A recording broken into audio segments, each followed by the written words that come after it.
Election, जो by election होने वाला है लोकसभा वाल्मीकि नगर का, पिछले बार भी कांग्रेस हमारे गठबंधन से लड़ी थी। वो सीट पे हम लोगों का समर्थन कांग्रेस को रहेगा, यानी 70+1 लोकसभा सीट कांग्रेस का। राष्ट्रीय जनता दल के खाते में 144 सीटें, 144 सीटें बची हैं, जिसमें कि हमारी बात मुकेश सहनी जी से अकोमोडेट करने की हो रही है। हेमंत सोरेन जो जेएमएम के पार्टी हैं, उनको भी, उनसे भी बातें हमारी चल रही हैं। यानी 144 जो सीटें हैं उसमें से वीआईपी पार्टी और जेएमएम को राष्ट्रीय जनता दल 2-3 दिनों में जो होगा फैसला वो आप लोगों के सामने रखेगा। तो ये टोटल जो है आंकड़े आप लोगों को हम फिर से दोहरा दें। राष्ट्रीय जनता दल 144, जिसमें अकोमोडेट वीआईपी और जेएमएम को करना है। कांग्रेस 70+1 लोकसभा, सीपीआई माले 19, सीपीआई 6, सीपीएम 4। तो टोटल आंकड़ा 243 का है। और मुझे पूरा विश्वास है कि हम लोग मिल करके सरकार बनाएंगे। और ये जो लड़ाई है ये जनता बनाम डबल इंजन सरकार के खिलाफ है और हम जनता के साथ हैं। तो और कोई सवाल? बदलाव माले के हमारे जो साथी हैं वो अपनी बात को जो है रखना के काम करेंगे।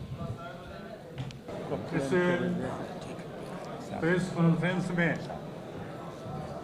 कांग्रेस के वरिष्ठ नेता पांडे जी, भाई सदानंद जी, आरजेडी के तेजस्वी जी, शिवानंद जी, मनोज जी और सीपीआई के केदार पांडे जी, थोड़ा पास कर इसको पास कर। पांडे जी, सीपीएम के अवधेश जी और इस प्रेस कॉन्फ्रेंस में उपस्थित तमाम प्रेस के साथीगण, सबसे मैं पहले कहना चाहता हूं कि ये जो गठबंधन हुआ है उस किस परिस्थिति में हुआ है इसको सोचेगा। बाहर से आशीर्वाद पूरे जो 15 साल के शासन रहा नीतीश कुमार का, या देश में 6 साल का शासन रहा मोदी जी का, बाबूजी को जिसमें जनता के अंदर जो शोषण, दमन, उत्पीड़न की घटनाएं हो रही है, बेरोजगारी बढ़ा है, सांप्रदायिकता बढ़ी है और फासिज्म का दौर शुरू हो गया है। संविधान के मरोड़ा जा रहा है, लोकतंत्र खत्म किया जा रहा है। लोकतांत्रिक संस्थाएं जितना है उसको अपने गिरफ्त में लेकर के यहाँ का बुद्धिजीवियों को जेल में डालना, अल्पसंख्यकों को जेल में डालना, गरीबों को उत्पीड़न करना, इसके खिलाफ जो जनता के अंदर आक्रोश है, उस आक्रोश का ये गठबंधन एक प्रतिबिंब है।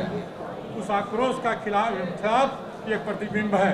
इस प्रतिबिंब को उजागर करना हम गठबंधन के तमाम लोगों का एक धर्म बनता है। अभी आप देखें तो पूरे बिहार के अंदर एक तरफ लोग पैदल आ रहे थे, प्रवासी मजदूर, और बिहार की सरकार रोक रही थी, अब सीमा के अंदर नहीं आ रही थी।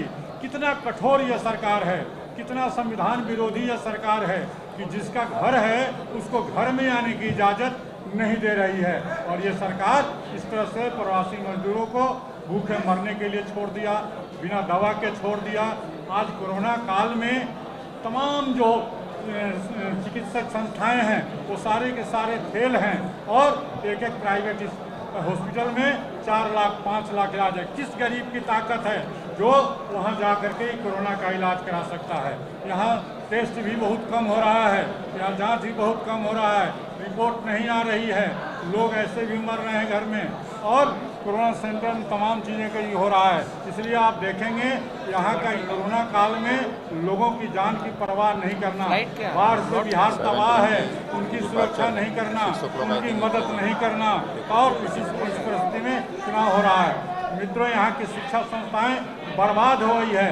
यूनिवर्सिटी कॉलेज तो बर्बाद है ही, बल्कि गांव के मिडिल स्कूल और प्राइमरी स्कूल भी बहुत सारे बंद कर दिए गए हैं। और उस मिडिल स्कूल में जहां गरीब के बच्चे पढ़ते हैं, जहां किसान के बच्चे पढ़ते हैं, वो तमाम चीज़ बर्बाद हैं। आज देश के अंदर नौजवान लोग सड़कों पर उतर रहे हैं रोजगार के लिए, छात्र लोग शिक्षा के लिए उतर रहे हैं लोगों के लिए, और उस पर लाठियां चल रही है।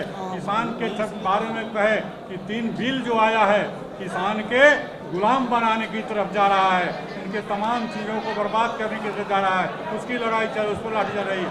आज देश में देखिए जो हथरस की घटना घटी है, उस हथरस की घटना में किस तरह से देश के अंदर एक लोकतंत्र का हत्या हो रहा है और शर्मनाक घटना है। उस घटना के लिए तमाम लोग आगे बढ़ रहे हैं। आप तमाम लोगों से निवेदन है कि जनता की आवाज़ है, उस आवाज़ को आप प्रतिबिंब लाइए और इस घटक दल के जो हैं उनको आप कीजिए। तेजस्वी जी इस गठबंधन के नेता हैं, इनको सब कोई मान रहा है और इसको लेकर के हमको आगे बढ़ना है। साथियों, जो भी अलग अलग दलों के सहयोगी हमारे गठबंधन दल के नेता हैं, हर व्यक्ति बोलने जा रहे हैं। मैंने पहले ही कहा कि ये सिर्फ व्यक्तियों का इकट्ठा होना नहीं है, विचार का इकट्ठा होना है। अब हम अपने साथी मुकेश सहनी जी दोनों में बोलना ठीक होगा जरूर। उनको बहुत बहुत धन्यवाद दे रहा हूँ। मैं सनत कल्ला अति पिछड़ा का बेटा, अभी जो हमारे साथ जो हो रहा है कहीं ना कहीं पीठ में खंजर भोगने का काम किया जा रहा है।